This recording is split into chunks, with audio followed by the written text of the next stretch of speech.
il a réalisé une prouesse technique, ça c'est certain.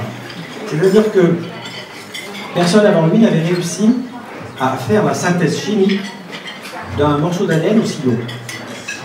Tous les jours, nous faisons faire la synthèse de morceaux d'ADN qui font quelques dizaines à quelques centaines de bases, voire quelques milliers de bases, de composants, de nucléotides.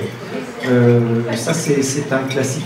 Mais là, il a quand même assemblé 1 million de paires de bases dans une seule molécule d'ADN par la synthèse chimique.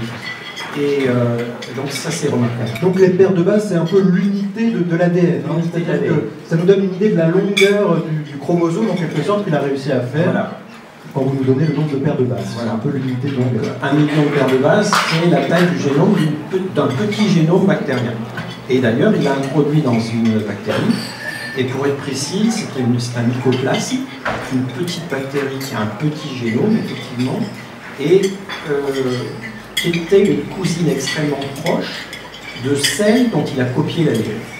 Et ce point est important, en fait, il a fait un copier-coller d'un ADN naturel et l'a mis donc dans une cousine de là d'où venait l'ADN naturel. En enlevant l'ADN présent dans la cousine, il a mis celui-là qui a été synthétisé par voie chimique. Potentiellement, c'est intéressant pour la biotechnologie parce que ça signifie que si on devenait capable de concevoir un génome vraiment fonctionne, on a maintenant la possibilité de le réaliser.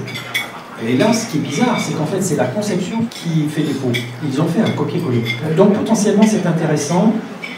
Et depuis 2010 qu'ils ont publié ça, en fait, ils n'ont pas amélioré leur technologie. Ils ne savent pas faire plus, ils ne savent pas aller vers une cousine plus éloignée, une bactérie plus éloignée, etc.